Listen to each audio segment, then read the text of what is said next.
Look at you, crying already? 35 miles is nothing. Maybe the rain will rinse the attitude off. My father's voice was light, almost playful, like he was teasing a child, not abandoning his daughter on a county road with no shoulder and a sky tearing itself open. The first drop slid down the bridge of my nose, then a sheet followed, cold, needly relentless. The gravel at the edge of the asphalt turned to a slurry, swallowing my sneakers as if the earth itself wanted me gone. Headlights ghosted by in the distance, indifferent. My breath fogged, my hands shook, my phone sat black in my pocket, useless and deliberate. He'd made sure of that. No battery, no wallet, just a lesson. I didn't chase the taillights. I didn't beg. I watched the red dots shrink and vanish, like a door clicking shut on a room I'd slept in my whole life. Hi everyone, my name is Marin Vale, and I learned to keep my face still a long time ago. The kind of still that makes people think you're fine when your ribs are a birdcage rattling a hurricane. I grew up with rules that moved like goalposts, with love braided into control, with apologies that always came with an invoice. So when he said I needed a lesson, I already knew the curriculum: humiliation, fear, silence. And how to pass it by not letting him see me break. The rain needled my scalp. I could taste metal in the water, the sky's static settling on my tongue. I stepped off the road and stood beneath a lonely billboard for a storage company, its smiling key cartooned with dimples. The ink ran down the sign's face like mascara. I let the night breathe around me. Frogs in the ditch croaked like somebody's bad joke. Wind combed the field and lifted the hair off my neck. My father's car was gone. The quiet after cruelty is never quiet. It hisses. I thought about every time he'd said, "Strong women don't whine," and how he'd define whining as anything that sounded like a boundary. I thought about the way he would laugh when I said no, as if my mouth had mispronounced a simpler word. I pictured him at home already warm, self-satisfied, telling my mother I'd be back softer, smaller, grateful. That's when the black truck turned onto the shoulder, slow and sure, tires whispering on wet grit. The driver's door opened and a tall silhouette stepped into the rain, coat unbothered, posture like a promise. "Miss Vale," he said, calm, ready. "Let's go." I climbed in without wiping my face. Heat rolled around me, steady as a hand on my back. In the side mirror, the storm wrote white slashes across the road like tally marks. My father believed in lessons. He just enrolled in mine. The final course, no retakes, graded on mercy I no longer owed. As the door latched, the thunder applauded, low and patient like a gavel coming down. The door clicked shut behind me, and the hum of the truck's heater wrapped around my bones like a blanket pulled from a mother's arms I never had. My bodyguard, Elias, kept his eyes forward, both hands steady on the wheel. His jaw was cut stone, unreadable, but I knew the silence was deliberate. He understood something my father never would. Not every wound wants words. Sometimes it just wants space to breathe. Water traced patterns down the windshield, blurring the world into smears of silver. My heart still beat in the rhythm of abandonment. Fast, uneven, betrayed. I pressed my palm against the warm glass of the heater vent, trying to chase away the shiver that had settled too deep. "Did he really leave you here?" Elias finally asked, voice low, like a man who already knew the answer but wanted to give me the dignity of saying it aloud. I nodded once. My throat was raw from holding back. He didn't push. The miles began to fall away, headlights brushing over endless fields, rain-swollen ditches swallowing pieces of the night. Every turn of the tires felt like we were crossing not just distance but something heavier. Years of silence, years of control, years of me believing cruelty was just parenting sharpened by discipline. When we reached a crossroads, Elias slowed. "Do you want to go home?" he asked. The word, home, split inside me. It meant a house I knew like the lines on my palm, but never a place that knew me back. I turned my face toward the window. The storm's reflection stared back, fierce and cold. "No," I whispered. For the first time his eyes flicked to me and there was no pity there. Only respect, a soldier's recognition of another fighter. He pressed the accelerator. Somewhere behind us, my father would already be telling the story of how he taught me a lesson. He wouldn't know that his voice had become background noise, fading like the rain on the roof. Because tonight the student he tried to break was writing her own curriculum. And the first chapter began the moment I said no. The truck carried me forward. But for him time had already stopped. The rain softened to a whisper, but inside me the storm raged on. Elias's headlights carved tunnels through the wet dark, each beam a lifeline pulling me further from the man who thought he owned my soul. I sat rigid, hands clasped in my lap, fingers aching from how tightly I held myself together. "Where do you want to go?"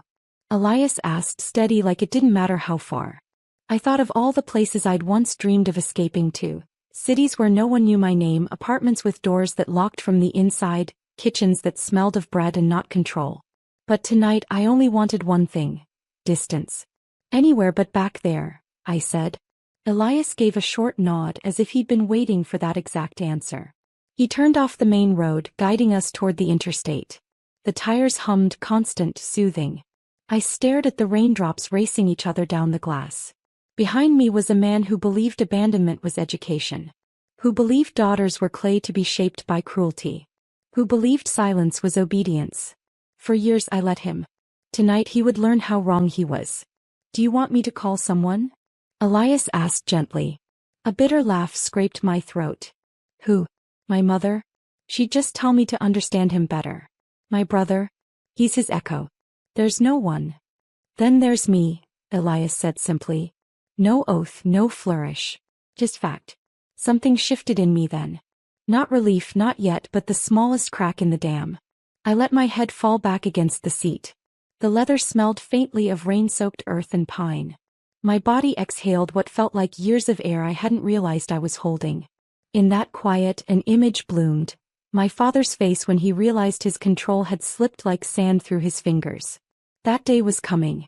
And it would not arrive in shouting matches or slammed doors. It would arrive like this night had. Silent, inevitable, devastating. I closed my eyes. The road stretched ahead. My revenge had just taken its first breath. By the time we reached the interstate, the rain had thinned to a mist, a faint silver curtain trailing off into nothing. Streetlights appeared every few miles, glowing halos in the fog. Each one felt like a checkpoint, a marker saying, "You are farther, you are freer." Elias drove with the patience of a man who knew danger often followed from behind. His gaze flicked to the mirrors, scanning alert. He didn't speak again until my breathing evened out, as if he was waiting for my storm to settle before adding his voice. "What do you want to do, Marin?" he asked. The question sank deeper than it should have. For years, my answers had been trained into me. What my father wanted me to do, who he wanted me to be, how small he wanted me to fit. To be asked, "What do you want?" was so foreign it almost hurt. I swallowed.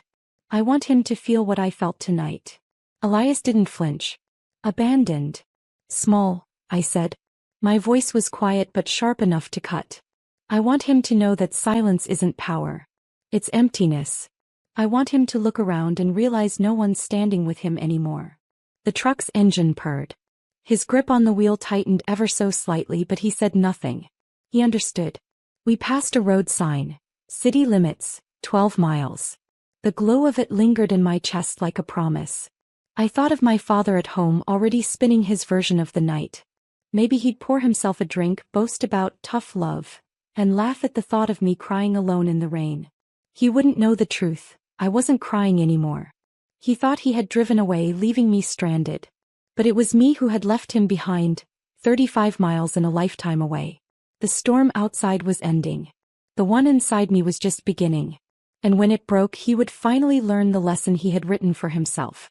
The city lights spilled across the horizon like a necklace of fire, each bulb flickering against the wet pavement. Elias steered us into its glow, calm as a man walking into a story he already knew the ending to. I pressed my forehead lightly against the cool window, watching neon signs blur into streaks of color. For the first time in years, I wasn't being watched, judged, or measured. I was just me, and the weight of that freedom was almost unbearable. We pulled into a quiet diner on the edge of town, its red sign buzzing, half the letters dead.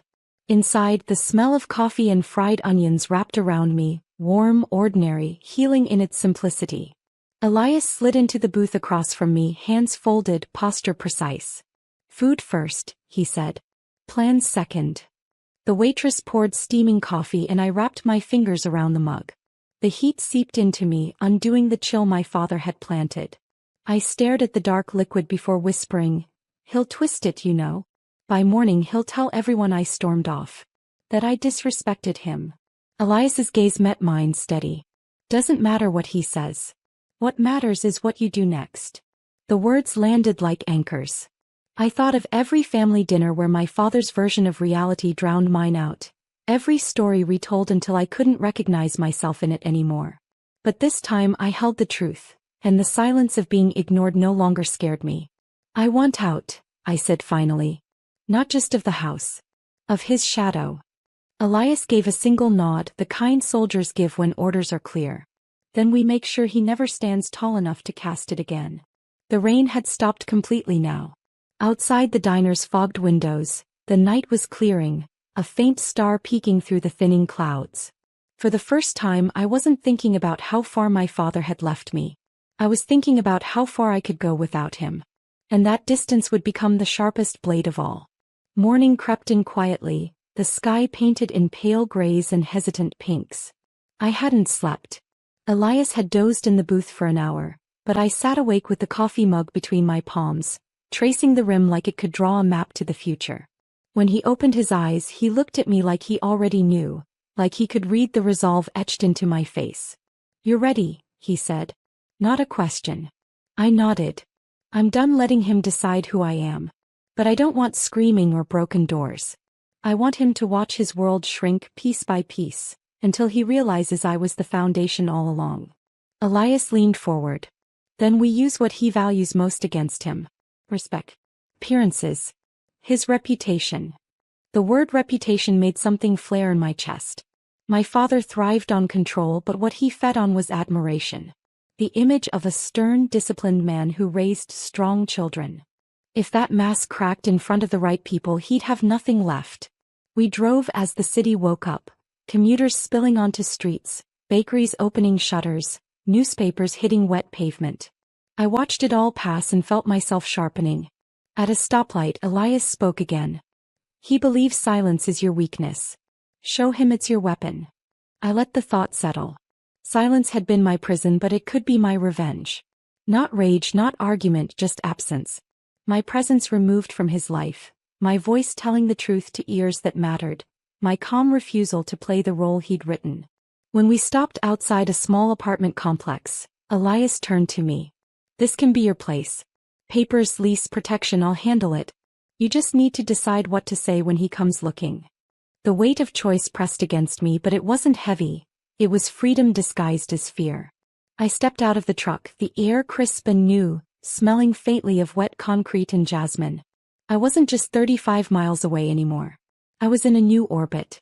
And my father was about to learn what emptiness truly meant. The apartment was small, one bedroom with peeling paint and a humming fridge that sounded like it was fighting to stay alive. But to me it was a palace. For walls that didn't echo with his voice. A key that belonged only to me. A silence that wasn't punishment but choice. Elias carried in a box of basics. Clothes, documents, a spare phone already charged. "It's not much," he said, setting it down. "It's everything," I whispered.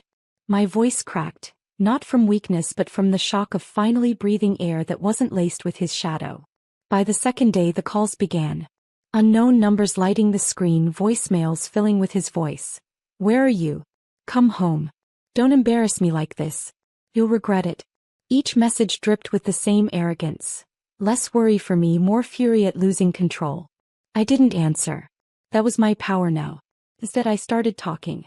Quietly, carefully, with people who had once looked at him like he was a pillar. Old family friends, his colleagues at the club, even my aunt who had long stopped visiting because of how tense things always got. I told them exactly what happened that night.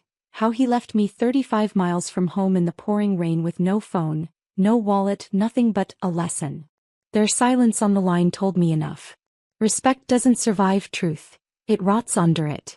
By the week's end the stories were spreading. My father's voice, once so commanding in every room, began to sound brittle. I knew it because his messages grew frantic.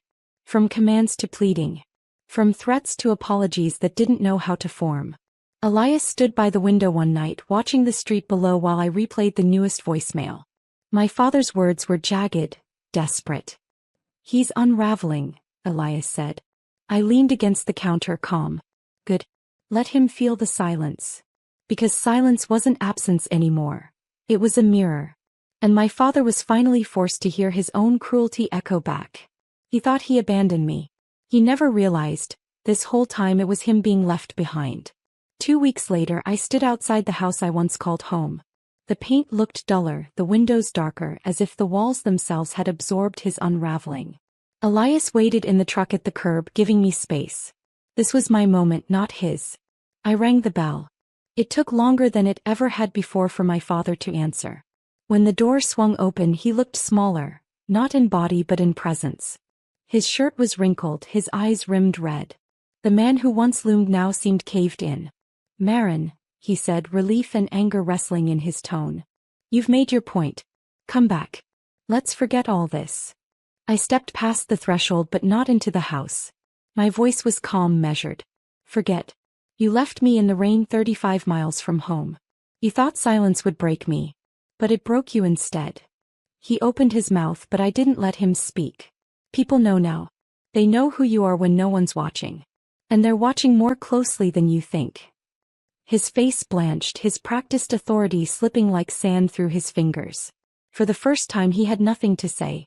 I took the spare key from my pocket, the one he'd given me with a lecture about responsibility.